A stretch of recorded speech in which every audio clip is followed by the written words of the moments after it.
Bismillahirrahmanirrahim. Pembahasan kita kali ini adalah terkait tentang mansubun ala naz'il khafid, yaitu kalimat isim yang dinasobkan sebab membuang amil yang mengejarkan. Sebelum pembahasan lebih lanjut, perlu kiranya kita bahas terlebih dahulu satu persatu maksud yang ada di dalam judul ini. Yang pertama kita bahas terlebih dahulu lafaz al-khafid. Al-khafid ini adalah merupakan istilah yang digunakan oleh ulama Kufah. Sementara untuk ulama Basrah, istilah yang digunakan adalah menggunakan istilah huruf jar. Jadi, manakala ulama Kufah mengatakan huruf jar ini dengan huruf khafat. Sehingga di dalam macam-macam i'rab, untuk ulama Kufah mengatakan bahwa i'rab itu ada 4, rofa, nasab, khafat, dan jazm. Sementara ulama Basrah mengatakan rofa, nasab, jar, dan jazm. Jadi istilah khafat itu adalah istilah yang digunakan oleh ulama Kufah, sementara untuk madhab ulama Basrah menggunakan bahasa huruf jar atau al-jar. Jadi pernyataan jar majrur ini adalah istilah daripada ulama Basrah. Selanjutnya istilah naz'un di dalam kata-kata naz'ul khafid itu berarti menghapus atau menghilangkan atau menggugurkan huruf jar dalam susunan kalimat yang terkait dengan jumlah ismiyah ataupun jumlah fi'liyah sesuai dengan aturan tertentu. Artinya, kalimat yang pada asalnya itu majrur oleh huruf jar, setelah huruf jarnya ini dibuang, maka lafaz yang asalnya majrur ini nanti akan dibaca mansub, yaitu dibaca nasab. Dalam hal ini, pernyataan khafid ini sebenarnya tidak hanya terbatas pada huruf jar, sekalipun huruf jar ini akan mengejarkan kepada lafaz yang terletak setelahnya sehingga nanti posisinya sebagai majrur. Namun khafid atau amil yang mengejarkan tidak hanya berupa huruf jar, ada pula yang berupa mudhaf yang nantinya menjadi amil bagi lafaz yang terletak setelahnya, dan lafaz tersebut nanti akan menjadi mudhaf ilaih. Mudhaf ilaih itu nantinya hukumnya akan dibaca majrur, yaitu diijarkan, dan amil yang mengejarkan itu adalah mudhaf. Dan susunan mudhaf dan mudhaf ilaih ini ada kalanya juga mengalami mansubun ala nas'il khafid. Artinya amil khafat yaitu mudhafnya ini dibuang dan setelahnya mudhaf ilaih yang pada asalnya majrur nantinya akan dinasobkan. Sebagaimana yang terjadi pada lafaz was alil qaryata. Was'alil qaryata, tanyalah kepada penduduk desa. Di sini lafaz al-qaryata dinasobkan karena membuang mudhof ilaih yang terletak sebelumnya. Jadi pada asalnya adalah was'al ahlal qaryah. Was'al, dan hendaklah bertanya siapa engkau, ahlal qaryati, kepada penduduk desa, di mana lafaz al-qaryati ini nantinya dibaca jar sebagai mudhof ilaih daripada lafaz ahla, di mana lafaz ahla ini dinasobkan sebagai maf'ul bihnya. Selanjutnya lafaz ahla yang merupakan al-khafid yaitu amil yang mengejarkan kepada lafaz al-qaryah yang kedudukannya sebagai mudhof ini dibuang, dan lafaz al-qaryah di sini dibaca nasab, dan nasabnya lafaz al-qaryah mansubun ala nas'il khafid, yaitu dinasobkan sebab membuang al-khafid, yaitu amil khafat. Untuk al-khafid yang berupa membuang mudhof ini di dalam pembahasan nahwu masuk di dalam kategori pembahasan ittisa'. Untuk pembahasan kali ini terbatas pada amil khafid yang berupa huruf jar saja. Jadi kalimat isim yang dimasukin oleh huruf jar sehingga dia nantinya akan dibaca jar. Selanjutnya ketika huruf jar ini dibuang, kalimat isim itu berubah statusnya menjadi masuk, yaitu dinasobkan. Dan nasobnya itu adalah mansubun ala nasil khafid. Dinasobkan sebab membuang huruf jar. Keberadaan dari mansubun ala nas'il khafid ini dilakukan karena memang orang Arab seringkali melakukan hal tersebut, dan hal itu dilakukan dalam rangka untuk meringkas atau memperingan dalam ucapan mereka. Jadi ketika huruf jar itu dibuang, maka bacaan tersebut menjadi ringan menurut orang Arab, dan hal tersebut menjadi bacaan yang ringkas. Selanjutnya, pembahasan tentang mansubun ala nasil khafid itu dibagi menjadi dua. Yang pertama, ada yang terkait dengan jumlah fi'liyah dan ada yang terkait dengan jumlah ismiyah. Dan kedua hal ini akan kita bahas satu persatu. Kita bahas yang pertama, yaitu mansubun ala nasil khafid yang terkait dengan jumlah fi'liyah. Dalam hal ini, kalimat isim yang dinasobkan setelah membuang huruf jar itu nantinya akan terkait dengan pembagian dari kalimat fi'il, di mana kalimat fi'il sebagaimana kita ketahui ada yang berupa fi'il lazim, ada yang berupa fi'il muta'addi. Di mana untuk fi'il lazim ini adalah kalimat fi'il yang tidak membutuhkan kepada maf'ul, sehingga dia tidak sampai kepada maf'ul bih. Sementara untuk fi'il muta'addi ini adalah kalimat fi'il yang butuh kepada maf'ul bih. Kita ambil contoh fi'il yang masuk dalam kategori fi'il lazim seperti lafaz nama at-tiflu, nama tidur. At-tiflu, siapa anak kecil. Lafaz nama ini adalah merupakan fi'il lazim, di mana di dalam susunan ini fi'il tersebut tidak butuh keberadaan dari maf'ul bih. Jadi dia hanya mencukupkan kepada fa'ilnya saja. Nama tidur, at-tiflu, siapa anak kecil. Contoh yang lain seperti lafaz dhahaba Khalidun ilal madrasah. Dhahaba, pergi, Khalidun, siapa Khalid, ilal madrasah, menuju ke sekolah. Lafaz dhahaba ini juga masuk dalam kategori fi'il lazim dan keberadaannya tidak sampai membutuhkan kepada maf'ul bih.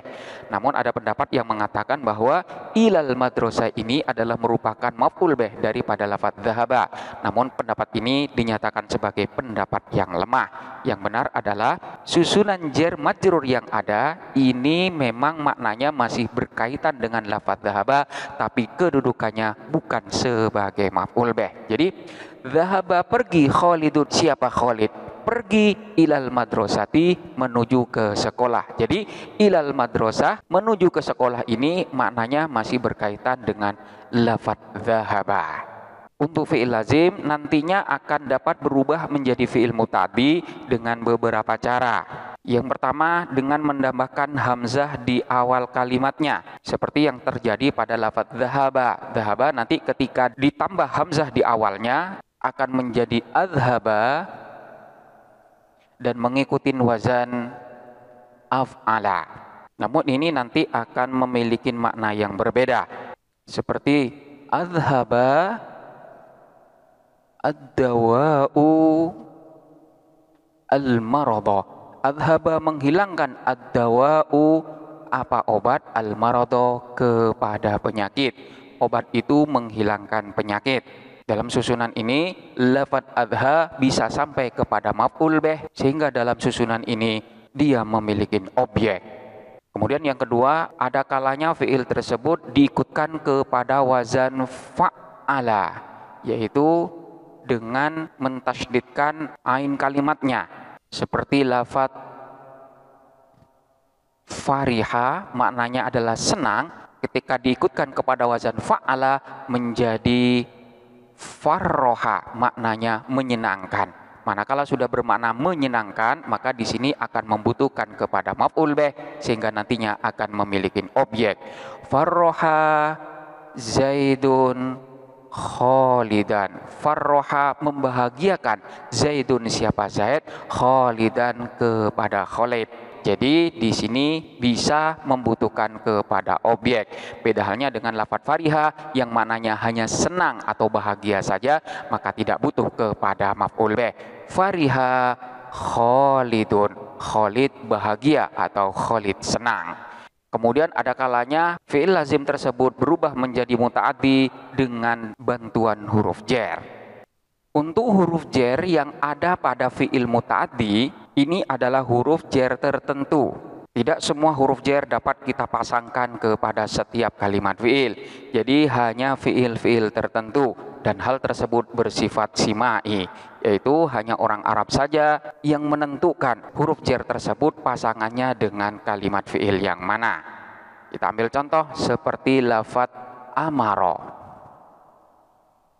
Amaro ini adalah fi'il muta'addi dengan huruf jar, dan huruf jar yang bergandengan dengan lafadz amaro yaitu adalah huruf jar ba.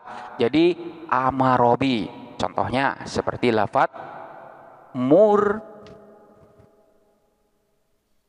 bil ma'rufi.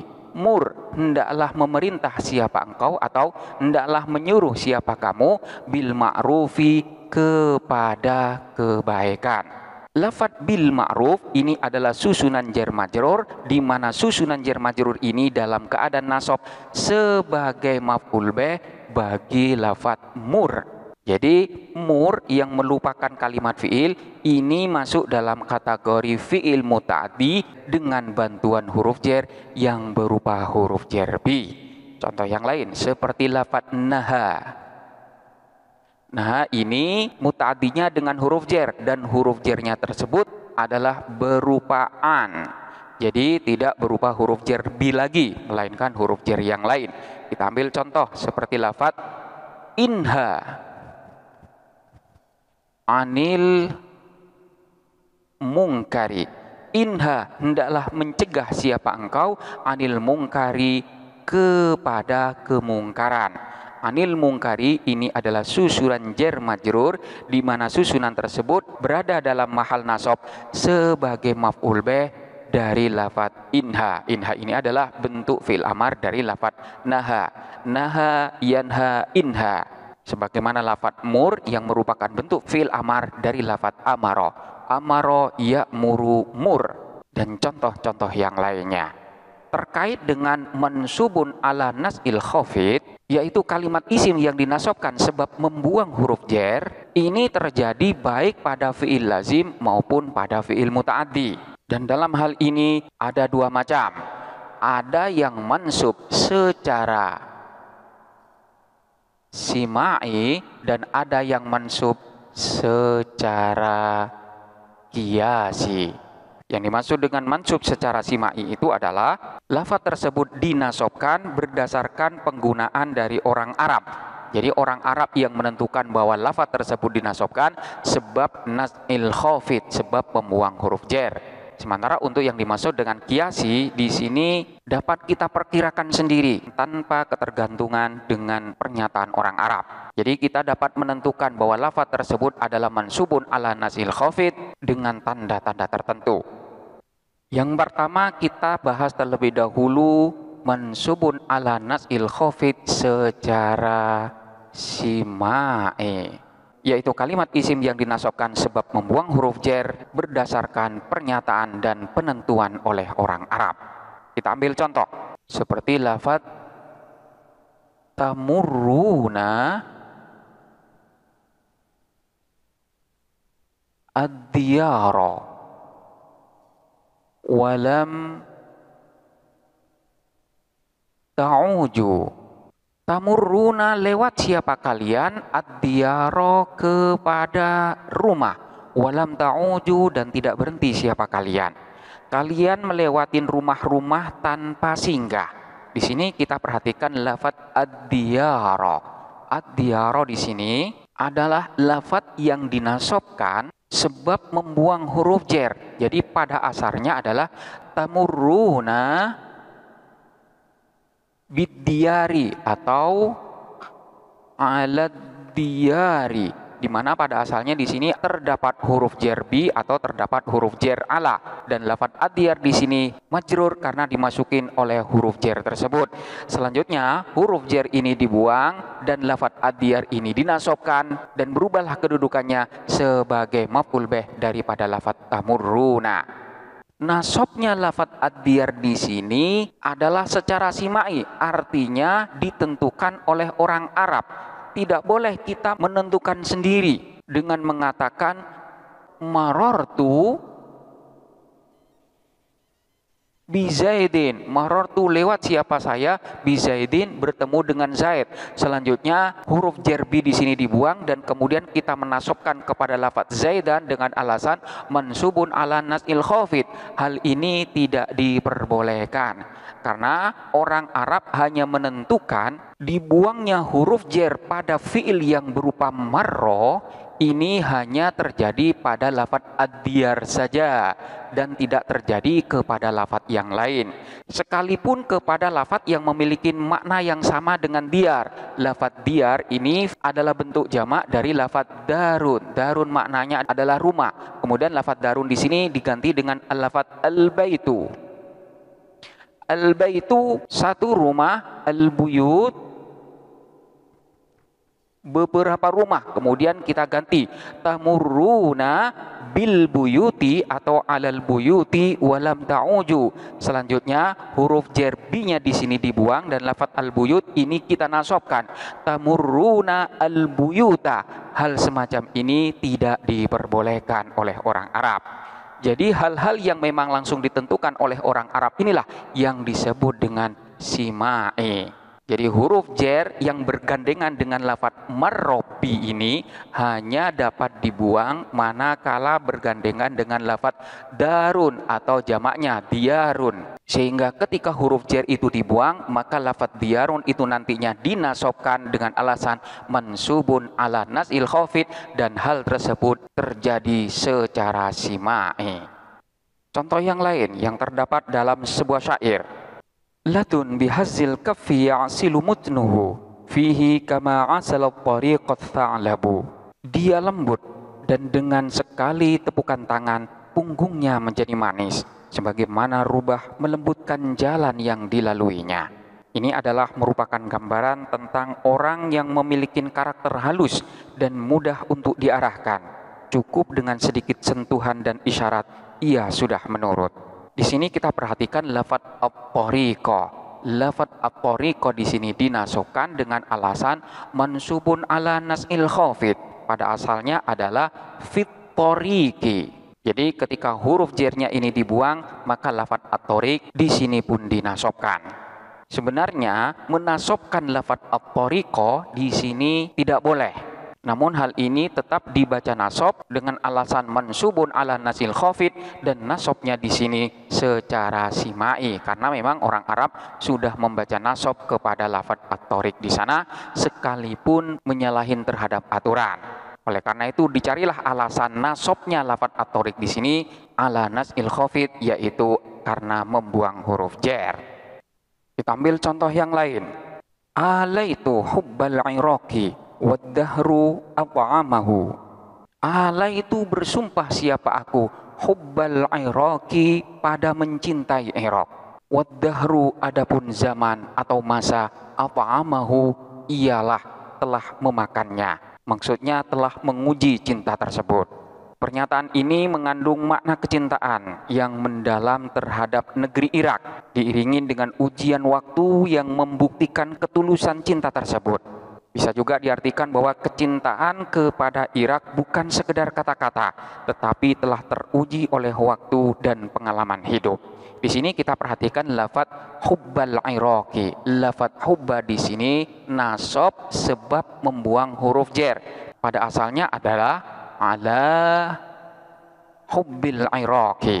Selanjutnya huruf jer ala ini dibuang dan lafat yang dijerkan setelahnya berubah menjadi dinasobkan.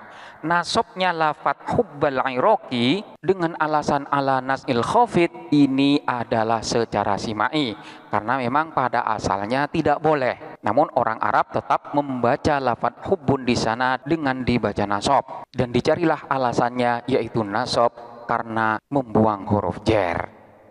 Selanjutnya contoh yang ada di dalam Al-Quran seperti waqtara Musa qaumahu sab'ina rajulan.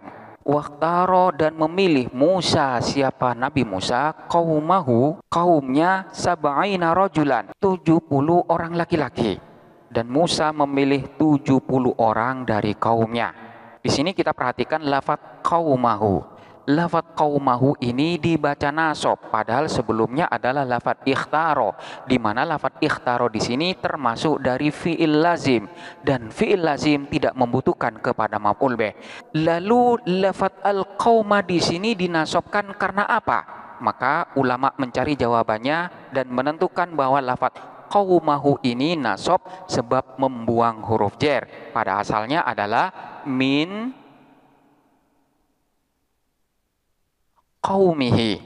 Selanjutnya huruf jer min di sini dibuang dan lafaz qaumihi ini dibaca nasob. Dan nasobnya lafaz qaumahu ini secara simai karena memang sudah ditentukan di dalam Al-Quran. Ini adalah bagian yang pertama, di mana nasobnya kalimat isim yang terkait dengan jumlah fi'liyah ini secara simai, yaitu nasobnya telah ditentukan oleh orang Arab, bukan karena mengikuti kaidah yang ada.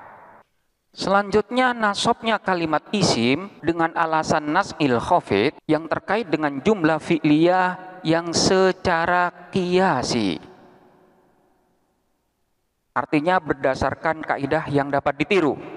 Untuk mansubun ala nas'il khafid yang bersifat qiyasi ini terletak pada lafat-lafat yang berupa susunan masdar muawwal, yang pada dasarnya ia dimasukin oleh huruf jer, namun ternyata huruf jernya tersebut dibuang.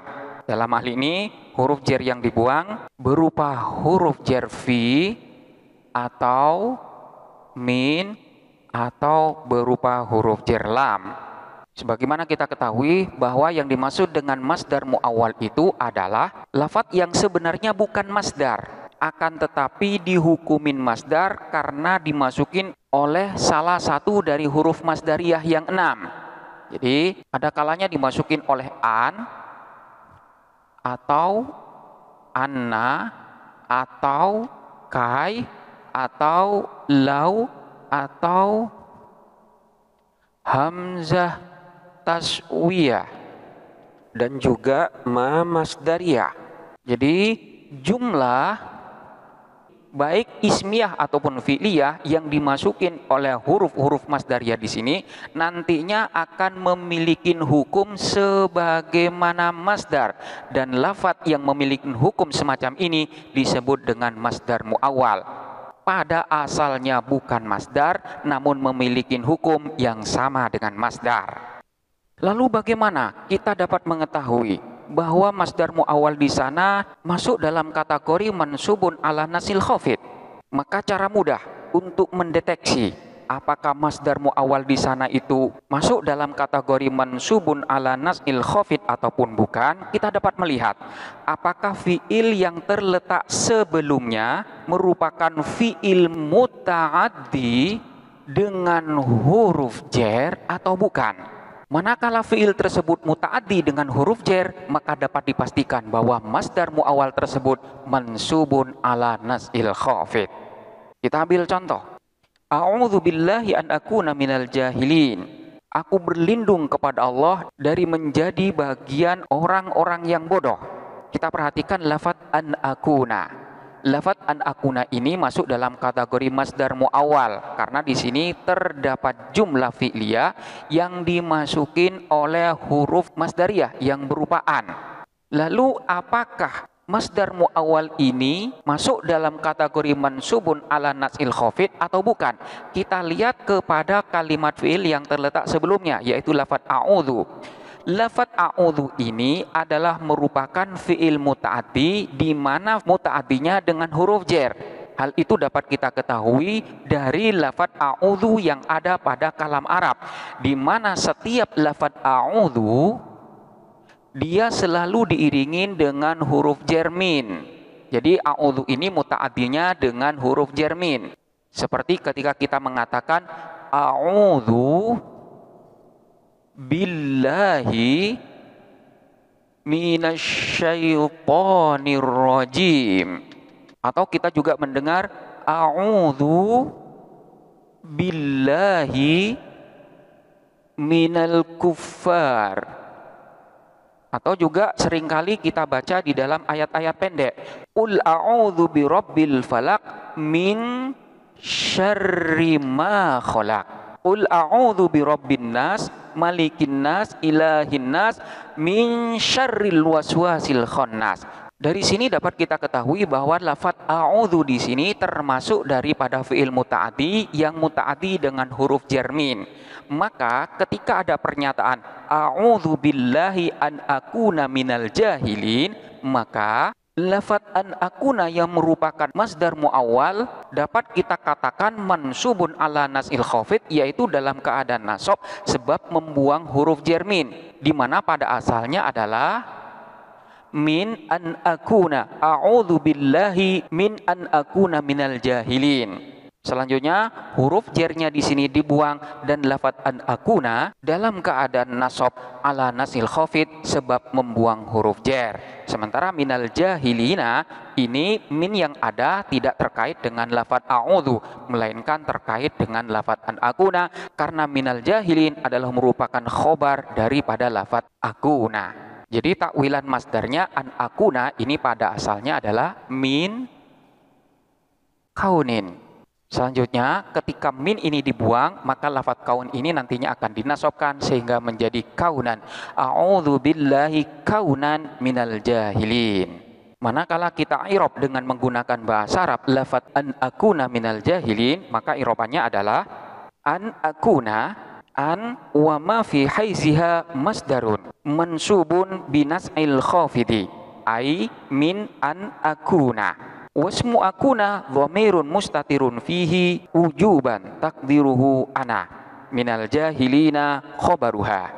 Jadi an dan jumlah yang terletak setelahnya ini dalam keadaan nasab sebab membuang huruf jar. Jadi pada asalnya adalah min an akuna. Sementara minal jahilina ini adalah merupakan khobar bagi kana. Contoh yang lain seperti lafaz surirtu annan nasyi'a raghibun fil ilmi harisun ayyazdada minhu kayyabniya majdahu. Surirtu senang siapa saya, annan nasyi'a bahwa sesungguhnya pemuda itu raghibun ialah senang fil ilmi terhadap ilmu, harisun ayyazdada, harisun semangat ayyazdada terhadap menambah siapa an-nasyi minhu terhadap ilmu tersebut, kayyabniya majdahu, kayyabniya agar dapat membangun siapa an-nasyi majdahu kepada kejayaannya. Aku senang bahwa pemuda itu gemar menuntut ilmu dan bersemangat untuk menambahnya agar ia dapat membangun kejayaannya. Di sini kita perhatikan lafaz an-nasyi'a, kemudian lafaz ayyazdada dan lafaz kayyabniya. Ketiga lafaz ini semuanya adalah masdar muawwal, di mana yang pertama an-nasyi'a raghibun di sini terdapat jumlah ismiyah yang pada asalnya berupa susunan mubtada dan khobar, kemudian dimasukin oleh huruf masdariyah yang berupa anna. Kemudian lafaz ayyazdada di mana di sini terdapat jumlah fi'liyah yang dimasukin oleh huruf masdariyaan, dan lafaz iyabniya yang merupakan jumlah fi'liyah dimasukin oleh huruf masdariyah yang berupa kai. Semua bentuk masdar muawwal ini dalam keadaan nasab sebab membuang huruf jar. Pada lafaz yang pertama annan nasyi'a di sini pada asalnya adalah min annan nasyi'a, surirtu min annan nasyi'a. Kemudian yang kedua ayyazdada pada asalnya adalah ala ayyasdada. Selanjutnya kayyabaniya pada asalnya adalah likayyabaniya. Selanjutnya, semua huruf jar yang ada ini dibuang, maka masdar muawwal tersebut dalam keadaan nasab sebab membuang huruf jar. Ini adalah beberapa contoh dari mansubun ala nas'il khafid secara kiasi, di mana yang pada asalnya dalam keadaan jar sebab dimasukin oleh huruf jar. Selanjutnya ketika huruf jar itu dibuang, maka lafaz-lafaz tersebut berubah statusnya menjadi nasab. Lalu apakah semua fi'il muta'addi yang muta'addi dengan huruf jar itu huruf jarnya dapat dibuang sehingga lafaz majrur, yaitu lafaz yang terletak setelah huruf jar, dapat menjadi nasab sebab terbuangnya huruf jar tersebut? Jawabannya adalah tidak semua. Diperbolehkannya membuang huruf jar yang ada manakala tidak dikhawatirkan terjadi pengkaburan makna. Namun manakala membuangnya huruf jar tersebut dapat mengakibatkan pengkaburan makna, maka tidak boleh membuang huruf jar yang ada. Seperti yang terjadi pada lafaz raghibun fil ilmi. Lafaz raghibun ini muta'addi kepada huruf jar fi dan juga muta'addi dengan huruf jar an. Dan kedua huruf jar yang ada ini memiliki makna yang berbeda ketika bersanding dengan lafaz raghibun. Manakala yang bersanding itu adalah huruf jar fi, maka di sini maknanya adalah senang atau suka. Namun manakala huruf jarnya tersebut berupa huruf jar an, maka di sini maknanya adalah kebalikan, yaitu benci atau tidak suka. Oleh karena itu, huruf jar yang ada ini tidak boleh dibuang, karena manakala dibuang maka akan terjadi pengkaburan makna, ketidakjelasan makna yang ada pada lafaz raghibun. Katakanlah di sini huruf jarnya dibuang sehingga nantinya akan dibaca raghibun al-ilma. Maka di sini tidak diketahui makna daripada lafaz raghibun. Apakah yang dimaksudkan di sini adalah senang ataukah benci? Karena tidak diketahui huruf jar yang dibuang di sini apa. Oleh karena itu, huruf jar yang ada haruslah ditampakkan. Apakah di sana huruf jarnya berupa fi ataukah huruf jarnya berupa an. Sehingga nantinya makna daripada lafaz raghibun dapat diketahui dengan pasti. Selanjutnya, fi'il muta'addi yang muta'addi kepada dua maf'ul juga dapat mengalami mansubun ala nas'il khafid. Contohnya seperti lafaz uhadziruka minal ghibati. Uhadziru memberikan peringatan siapa saya kepadamu, minal ghibati akan bahaya ghibah. Jadi lafaz al-ghibah di sini dijarkan oleh huruf jar min. Selanjutnya huruf jar min di sini dibuang, maka dapat dikatakan uhadziruka al-ghibata, di mana lafaz al-ghibah di sini dinasobkan sebab membuang huruf jar min. Di mana pada asalnya susunan minal ghibati ini adalah susunan jar majrur yang merupakan maf'ul bih kedua dari lafaz uhadziruka. Contoh yang lain seperti lafaz astaghfirullah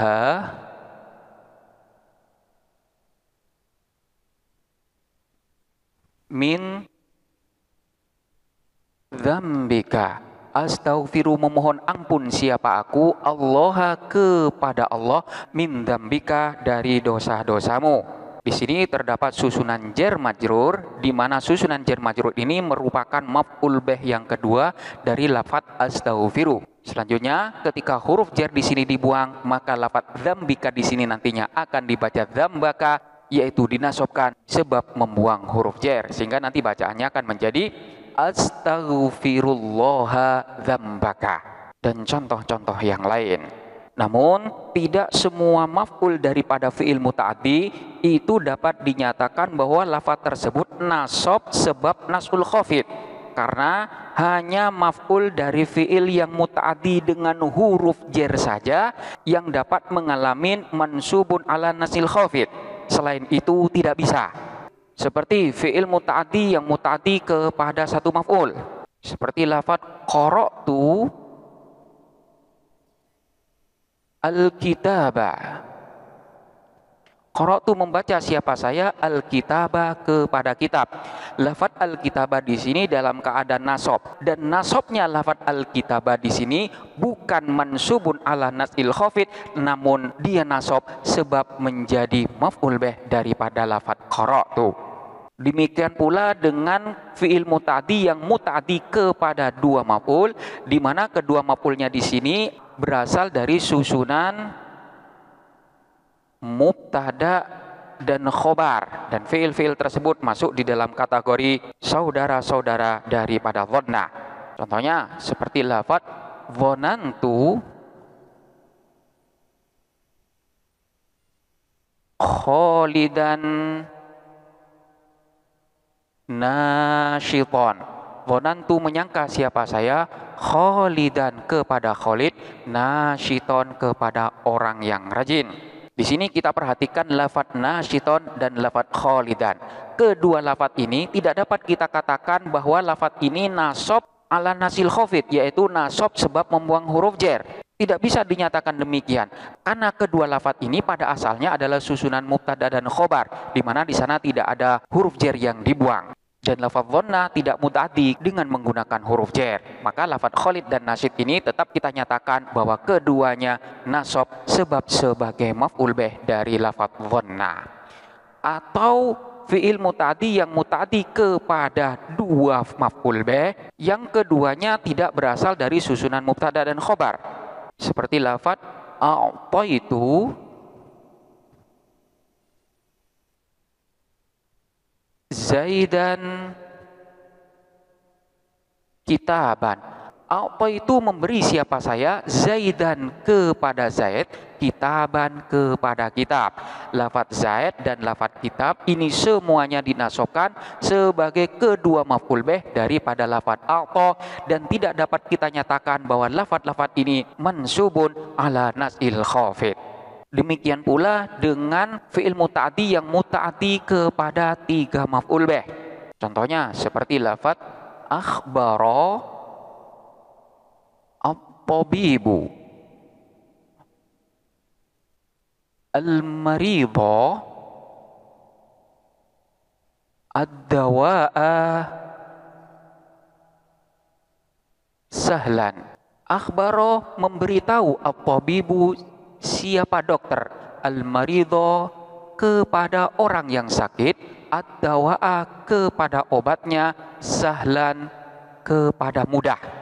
Dokter itu memberitahu kepada orang yang sakit bahwa obatnya itu mudah dibuat dan juga mudah untuk didapatkan. Lafaz al-marid, ad-dawa dan sahlan ini semuanya adalah maf'ul bih daripada lafaz akhbaro, di mana lafaz akhbaro ini dapat muta'addi kepada tiga maf'ul bih. Dan ketiga maf'ul bihnya di sini tidak dapat dinyatakan sebagai lafaz yang mansubun ala nasil khafid. Karena memang pada dasarnya lafaz akhbaro di sini tidak muta'addi dengan menggunakan huruf jar. Jadi tidak semua dapat dikatakan bahwa lafaz yang nasab sebab fi'il muta'addi itu dapat dinyatakan nasabnya karena membuang huruf jar. Hanya maf'ul bih yang terdiri dari susunan jar majrur saja yang dapat dibuat sebagai mansubun ala nasil khafid, yaitu dinasabkan dengan cara membuang huruf jar yang ada. Selain itu tidaklah bisa. Ini adalah beberapa lafaz yang mansubun ala nasil khafid yang terkait dengan jumlah fi'liyah. Kemudian selanjutnya adalah yang terkait dengan jumlah ismiyah, yaitu yang terkait dengan susunan mubtada dan khobar. Untuk jenis yang ini lebih sederhana, biasanya berbentuk lafaz yang mufrad, seperti yang terjadi pada lafaz syar'an, lughatan, istilahan, adaban, qanunan, maknan, dan contoh-contoh yang lainnya. Kita ambil contoh seperti lafaz al-ghibatu haramun syar'an. Al-ghibatu, adapun ghibah itu haramun ialah haram syar'an secara syarak. Di sini lafadz syar'an dinasobkan karena membuang huruf jer. Pada asalnya adalah fi syar'i. Al-ghibatu haramun fi syar'i. Jadi pada asalnya dia itu diijarkan oleh huruf jer fi. Selanjutnya ketika huruf jer fi ini dibuang, maka lafadz asy-syar'u di sini akan berubah bentuknya menjadi isim nakirah dan dinasobkan sehingga menjadi al-ghibatu haramun syar'an. Contoh yang lain seperti lafadz ad-dhiyafatu urfan wajibatun. Ad-dhiyafatu adapun melayani tamu, urfan secara adat, wajibatun ialah wajib. Secara adat menjamu tamu itu adalah kewajiban. Di sini kita perhatikan lafadz urfan. Lafadz urfan di sini dinasobkan karena membuang huruf jer. Pada asalnya adalah fil urfi. Ad-dhiyafatu fil urfi wajibatun. Selanjutnya huruf jernya di sini dibuang dan lafadz al-urfi yang asalnya majrur berubah statusnya menjadi nasab dan dibentuk sebagai isim nakirah sehingga menjadi urfan. Atau yang seringkali kita temukan di dalam kitab at-thaharatu lughatan. Lughatan di sini pada asalnya adalah fil lughati, kemudian huruf jernya di sini dibuang dan lafadz al-lughah yang asalnya jer dirubah bentuknya menjadi nasab dengan bentuk isim nakirah. Untuk lafadz-lafadz yang mansubun ala nasil khafid, sebelum dinasobkan, lafadz-lafadz tersebut pada asalnya berbentuk makrifat. Baik makrifatnya dengan al ataupun makrifat dengan mudhof, yaitu dimudhofkan kepada kalimat yang diiringi dengan al. Contohnya seperti lafadz al-ghibatu haramun syar'an. Syar'an di sini pada asalnya adalah berupa isim makrifat dengan al, seperti lafadz asy-syar'i, atau makrifat karena mudhof kepada isim makrifat yang diiringi dengan al. Jadi syar'an ini bisa dikatakan dengan syar'ul Islam. Jadi al-ghibatu haramun fi syar'il Islam. Ghibah itu diharamkan dalam syariat Islam. Selanjutnya mudhofnya di sini dibuang dan huruf jernya di sini dibuang, lalu kemudian lafadz syar'un di sini dinasobkan ala nasil khafid. Begitu juga dengan lafadz ad-dhiyafatu urfan wajibatun. Pada asalnya adalah fil urfi atau urful asyair. Fi urfil asyair, menurut kebiasaan suku-suku atau kebiasaan masyarakat. Selanjutnya mudhof ilaihnya di sini dibuang, kemudian huruf jernya di sini dibuang, maka lafadz urfun di sini dinasobkan dengan bentuk isim nakirah. Begitu juga dengan lafadz lughatan. Lughatan di sini asalnya adalah fil lughati. Fil lughati atau fi lughatil arabi. Mudhof ilaihnya dibuang, kemudian huruf jernya dibuang, maka jadilah lafadz lughatan mansubun ala nasil khafid. Istilah ala nasil khafid ini ada kalanya diucapkan dengan binasil khafid atau dengan linasil khafid. Jadi mansubun ala nasil khafid atau mansubun binasil khafid atau mansubun linasil khafid. Dan semua perbedaan tersebut digunakan di dalam teks Arab. Semua mansubun binasil khafid itu terjadi pada kalimat yang terkait dengan jumlah fi'liyah ataupun terkait dengan jumlah ismiyah, dan tujuannya adalah untuk meringkas atau untuk memperindah bahasa yang sesuai dengan kebiasaan orang Arab. Demikianlah penjelasan tentang lafadz-lafadz yang mansubun ala nasil khafid kali ini. Silakan untuk dibelajarin dengan seksama dan sampai jumpa pada pembahasan berikutnya.